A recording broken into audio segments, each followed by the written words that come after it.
जमहूरियत को लगना जरूरी है कि शासन उसी से है, उसी के लिए है, बाकी हाल हो बेहाल तो कुछ नहीं। कुछ ऐसा ही हो रहा है पाकिस्तान के साथ। पाकिस्तान में इकोनॉमिक क्राइसिस हम सब जानते हैं। इमरान खान की सरकार के दौरान उनके कॉमर्स मिनिस्टर ने कहा था कि ट्रेड को नॉर्मलाइज करना पड़ेगा, पाकिस्तान की जरूरत है। यहां पर फॉरेन मिनिस्टर कह रहे हैं सीरियसली एग्जामिन करना पड़ेगा उस पॉलिसी को जो 2019 में पाकिस्तान ने डिक्लेयर की थी। कहा कि भारत के साथ व्यापार नहीं करेंगे। इस वीडियो में हम इंडिया पाकिस्तान की जियो इकोनॉमिक्स को तह से समझेंगे, मतलब लेयर बाय लेयर समझेंगे। ये सीपेक का क्या मामला चल रहा है, अभी क्या स्टेटस है, और खुद चाइना के साथ क्या डायनेमिक्स चल रहे हैं। क्योंकि चाइना से जब बेल आउट करने की मांग पाकिस्तान ने की तो चाइना ने ठुकरा दिया। क्या कारण है, सऊदी का क्या एंगल है, ईरान अफगानिस्तान का क्या एंगल है, और प्रेजेंट स्टेटस क्या है। अब ये बात ये क्यों कह रहे हैं, क्योंकि वर्ल्ड बैंक का डेटा कह रहा है कि अगर इंडिया के साथ ट्रेड नॉर्मलाइज हो जाए पाकिस्तान का, तो पाकिस्तान अपने एक्सपोर्ट को 80% तक बढ़ा सकता है, जिसकी कीमत लगभग होगी $25 बिलियन। जिन लोगों को लग रहा है कि $25 बिलियन मतलब क्या है और इसमें इंडिया का क्या फायदा है, भाई why we are talking about benefits of Pakistan, link है। जरा थोड़ा डेटा से आपका वास्ता करा दूं। जो recent bail out package Pakistan ने आईएमएफ से लिया है उसकी कीमत है करीब $3 बिलियन। तो सोच लो $25 बिलियन स्वावलंबी बन सकता है पाकिस्तान अगर एक्सपोर्ट पोटेंशियल को रियलाइज कर ले इंडिया के साथ। हालांकि 1947 से ही आप सबको पता है किस तरीके से ये देश बने, और उसके बाद 1965 और 71 के वॉर के बाद तो ट्रेड बिल्कुल बंद था, राइट। और अब आप कहेंगे तो यानी कि कोई भी क्या भारत का सामान पाकिस्तान में नहीं पहुंच रहा था? नहीं, पहुंच तो रहा था, या पाकिस्तान से भारत में नहीं आ रहा था, आ तो रहा था, लेकिन ऐसे में मीडिएटर्स का सहारा लिया जा रहा था जिसमें प्राइमरी रोल है यूएई का। यानी कि पाकिस्तान को जो सीधे चीज भारत से मिल सकती है यहां से नहीं लेंगे, यूएई के थ्रू लेंगे, कॉस्ट बढ़ाकर लेंगे। पाकिस्तान की कितनी सारी फैक्ट्रीज में जो इनपुट प्रोडक्ट्स हैं जैसे कि कुछ organic chemicals, plastics, polymers, even cotton, तो वो डायरेक्टली इंडिया से सस्ते में मिल सकता है फैक्ट्रीज को, जिससे रोजगार बढ़ सकता है क्योंकि उनकी खपत और उनका एक्सपोर्ट बढ़ सकता है पाकिस्तान में। लेकिन नहीं, डायरेक्ट नहीं ले पाएंगे क्योंकि राजनीति इन्वॉल्व है, आर्मी इन्वॉल्व है। जनता को लगना चाहिए, जमहूरियत को लगना चाहिए कि शासन तुम्ही से है, तुम्हारे लिए है, हाल हो बेहाल कोई दिक्कत नहीं, क्योंकि वो नैरेटिव बिल्ड किए जाते हैं। हालांकि 2003-4 से और 2018-19 का जरा डेटा पर नजर मारिए आप। ये ministry of commerce and industry का डेटा है। लगातार आपको यहां पर ट्रेड बढ़ता हुआ दिखेगा, बीच में एक फ्लक्चुएशन दिखेगा। तो करीब $2066.55 मिलियन वर्थ ट्रेड इंडिया और पाकिस्तान के बीच में था 2018-19। लेकिन 19 के बाद 19 फरवरी याद है आपको, 14 फरवरी 19 में पुलवामा अटैक होता है। भारत कहता है कि पाकिस्तान हम आपसे एमएफएन स्टेटस ले लेते हैं। यानी कि अब अगर पाकिस्तान से कोई प्रोडक्ट इंडिया में आ रहा था तो उस पर इंपोर्ट ड्यूटी कर दी गई डबल, 200%, कई प्रोडक्ट्स पे 200%। तो अगर पाकिस्तान से आने वाला प्रोडक्ट इंडिया में होगा महंगा तो क्या पाकिस्तान उतना प्रोडक्ट्स बेच पाएगा इंडिया में? अगर नहीं बेच पाएगा तो वहां पर प्रोडक्शन करके करेगा क्या? तो वहां पर प्रेशर क्रिएट करने का एक तरीका था। उसके बाद आता है जुलाई अगस्त वाला टाइम, और फिर शायद आपको याद हो आर्टिकल 370 का एब्रोगेशन। अब इस समय फिर पाकिस्तान डिक्लेयर करता है कि हम यूनिलेटरली मतलब अपनी तरीके से बिना किसी बातचीत के हम डिक्लेयर करते हैं कि इंडिया के साथ ट्रेड करेंगे ही नहीं जब तक कि ये आर्टिकल 370 का स्टेटस रीइंस्टेट ना कर दें, जम्मू एंड कश्मीर का जो पहला वाला स्टेटस था वो रीइंस्टेट ना कर दे। इंडिया वाज लाइक ख्वाबों में। नाउ अब इससे पहले और भी मौके थे जहां पर पाकिस्तान अपनी जियो इकोनॉमिक्स का लेवरेज ले सकता था। पाकिस्तान की लोकेशन जहां पर वो कनेक्ट करता है ईरान से और तजिकिस्तान का रास्ता होकर जाता है। कहने का मतलब है कि अफगानिस्तान के रूट से फिर सेंट्रल एशिया तक का जो रास्ता है अफगानिस्तान के करीब बैठता है, जो अपने आप में एनर्जी और प्लस एक बड़ी मार्केट है। लेकिन पाकिस्तान वो लेवरेज नहीं ले पाया। मौके आए सार्क में एक प्रेफरेंशियल ट्रेड एग्रीमेंट हुआ था 1993 की मैं बात कर रहा हूं। पाकिस्तान ने कहा हम नहीं करेंगे। यानी कि मौका था कि सार्क देश आपस में ट्रेड कंडीशंस को आसान कर लें, इंपोर्ट टैक्सेस को कम करेंगे तो आपस में व्यापार बढ़ेगा, आपस में इकोनॉमिक अपॉर्चुनिटीज बढ़ेंगी, जॉब्स बढ़ेंगी। लेकिन नहीं, ये गवारा नहीं था। जब यूपीए की सरकार थी उस समय नवाज शरीफ जब प्रधानमंत्री थे तो उस समय भी ऑफर दिया गया कि चलो पाकिस्तान तुम्हारी दो बड़ी समस्याओं का हल कर देते हैं और उसके बदले तुम्हें भी कुछ चीजें करनी पड़ेंगी। पाकिस्तान ने कहा क्या? गैस और पेट्रोलियम। और तो इसका अगर आप इंपोर्ट कर रहे हो और इंपोर्ट का बिल आपको डॉलर में देना पड़ रहा है, और अभी आप जो प्रेजेंट क्राइसिस हैं पाकिस्तान में, उसमें एक मेजर क्राइसिस क्या है? Foreign exchange reserve.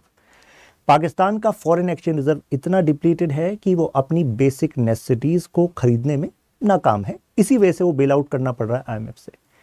लेकिन अगर ऑयल यानी कि पेट्रोलियम और इलेक्ट्रिसिटी अगर इंडिया के बॉर्डर से चली जाए, पाकिस्तान में बेची जाए, तो पाकिस्तान के फॉरेन एक्सचेंज के लिए अच्छा, इकोनॉमिक वाइज बेस्ट डिसीजन था। बातें हो गई थी कि जलंधर रिफाइनरी से आपका काम हो जाएगा, इलेक्ट्रिसिटी की ट्रेडिंग भी हो जाएगी, लेकिन बीच में आर्मी आ गई। आर्मी ने कहा अगर यार इतने आसान रिलेशन हो गए, इतने इजी रिलेशंस हो गए, तो फिर हमें बजट से इतना पैसा क्यों मिलेगा? पाकिस्तान साउथ एशिया का अकेला ऐसा देश है जिसमें कि जहां पर population versus population of army देखें तो डिसप्रोपोर्शनेट है। अब इतनी बड़ी आर्मी को मेंटेन करने के लिए पाकिस्तान के बजट से पैसा तो तब आएगा ना जब भारत से थ्रेट परसेप्शन बना रहे, और कॉस्ट किसकी है? आम जनता की है। सार्क 2014 हुआ, उस वक्त मोदी जी यहां पर आपको दिख रहे हैं, तो कहा गया चलो ऐसा करते हैं, ट्रक्स और कुछ रेलवेज हम ऑर्गेनाइज करते हैं दोबारा से और यहाँ पर ट्रेड नॉर्मलाइज करने की कोशिश करते हैं। फिर आर्मी आ गई बीच में, आर्मी ने कहा नहीं ऐसा नहीं। कुछ प्रोडक्ट्स आप ध्यान रखिएगा कि मेजर इंपोर्ट कौन से हैं, कॉटन और जो ऑर्गेनिक केमिकल्स, ये दो टॉप हैं। और अगर मैं टोटल डेटा वैल्यू की बात करूं तो 50% एक्चुअली इन दोनों का ही है, ठीक है। यानी कि पाकिस्तान मेजरली हमसे दो चीजें खरीदता है, आधा लगभग, राइट, टोटल ट्रेड का आधा। बाकी plastic, paint and machinery India क्या खरीदता है? कुछ ऑयल्स हैं, ड्राई फ्रूट्स, नट्स हैं, सल्फर, सॉल्ट, ओर्स हैं, और कुछ आपके लेदर मटेरियल हैं। अब ट्रेड स्टॉप क्यों हुआ? रीजन आपको पता है, एक तो आर्टिकल 370 वाला, लेकिन मैंने आपको बताया इससे पहले पुलवामा की वजह से ऑलरेडी इंडिया ने एमएफएन स्टेटस हटा दिया था, जिससे पाकिस्तान को इंडिया में अपना सामान बेचना महंगा हो गया था। तो फाइनली उन्होंने कहा कि ठीक है जी, हम ऐसा कर रहे हैं। पाकिस्तान के इकोनॉमिक क्राइसिस में फ्लड्स, इन्फ्लेशन, फॉरेन एक्सचेंज, ये एक ट्रायंगल बन गया है, और इस वजह से माना गया कि शायद अब पाकिस्तान नॉर्मलाइज करने के लिए कुछ आएगा। शायद सिविल सोसाइटी भी प्रेशर करेगी आर्मी को कि भाई अब तो जनता की बेसिक नेसेसिटीज पर बात आ गई है, अब तो नॉर्मलाइजेशन की बात करो, अब तो आतंकवाद को छोड़ो। आतंकवाद से खुद पाकिस्तान परेशान है। आपने सुना होगा कि जो तहरीक तालिबान पाकिस्तान है, उसके कंटिन्यूअस अटैक इन पाकिस्तान। जब वो लोन लेने की बात करने लगे आईएमएफ से, तो आईएमएफ ने भी अपनी कंडीशनैलिटीज लगा दी।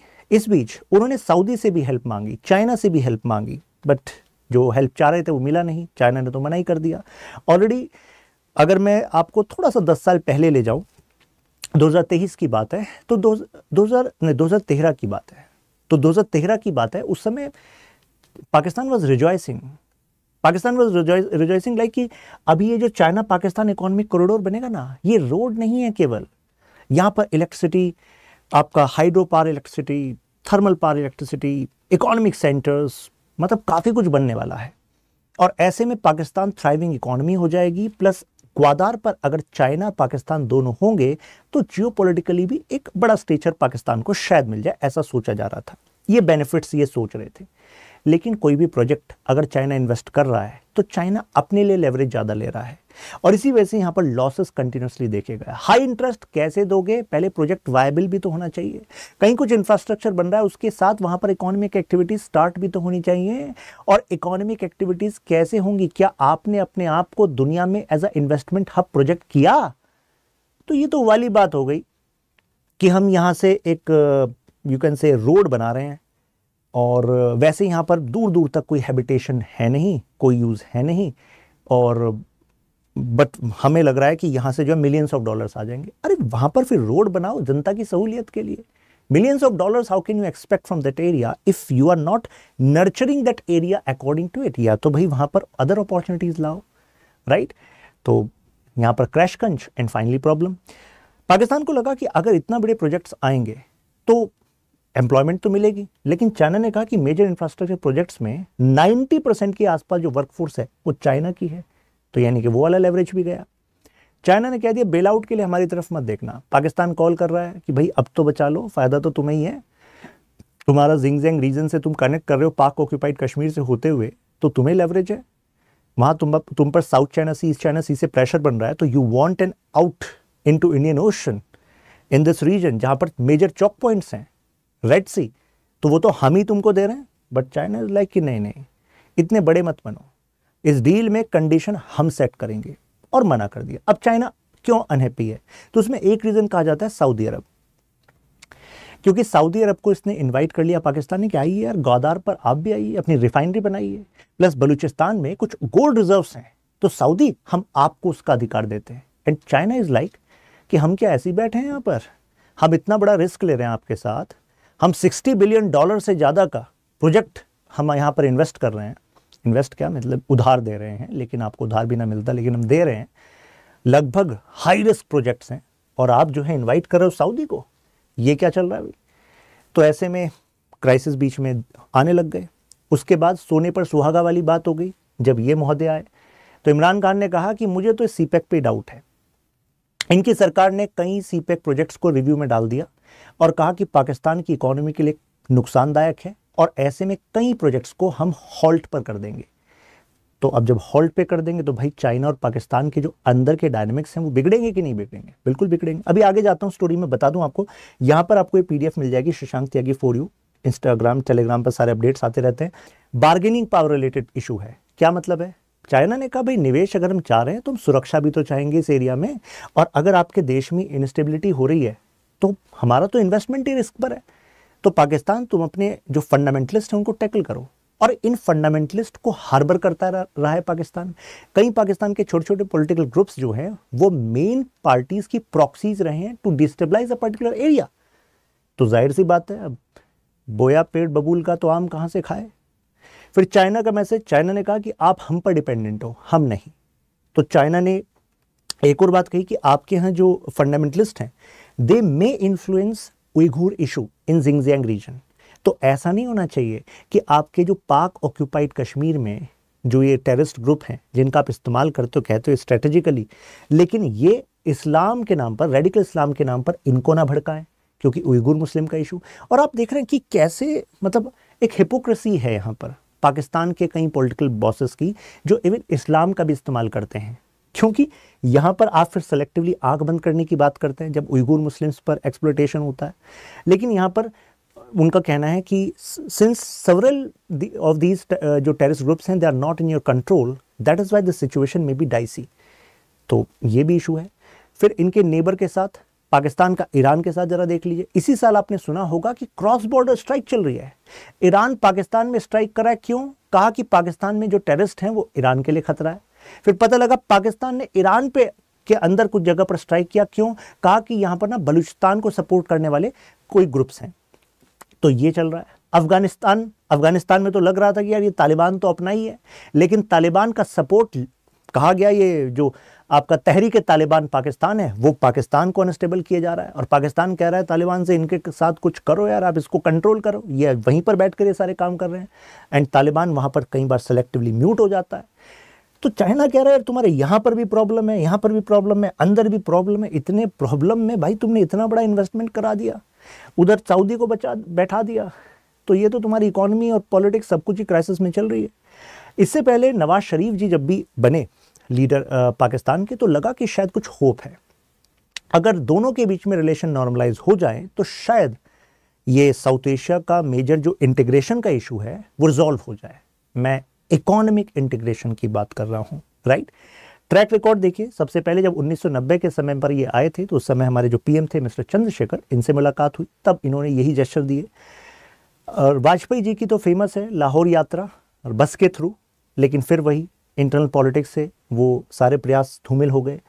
आपको याद होगा जब मोदी जी ने स्वेरिंग इन सेरेमनी की थी तो उस समय नवाज शरीफ जी को बुलाया था। प्लस एक और बात, मोदी जी एक सरप्राइज विजिट पर गए थे बीच में, व्हेन कुछ डॉटर का कुछ ग्रैंड डॉटर का एक्चुअली शादी थी नवाज शरीफ जी के, तो वहाँ पर पहुँचे थे मोदी जी। तो कहा जा रहा था कि शायद ये दोनों लीडर जो हैं काफ़ी कुछ इश्यूज रिजॉल्व कर लेंगे, लेकिन फिर हॉल्ट हो गया।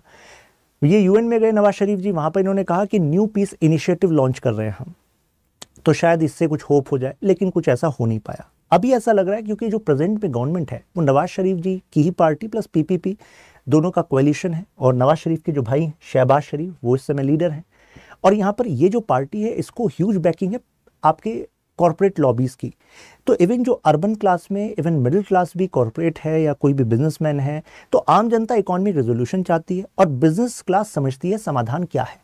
तो कहा जा रहा है इनका भी प्रेशर है कि भाई इंडिया के साथ इकोनॉमी को नॉर्मलाइज करो, जियो इकोनॉमिक्स पर ध्यान दो, जियो पॉलिटिक्स को भी बैकफुट पर रखो, क्योंकि जिसके नाम पर तुम सोच रहे थे चाइना एंड अदर्स, वो तुम्हें बैक नहीं कर रहे इस क्राइसिस में, तो you have to find your way.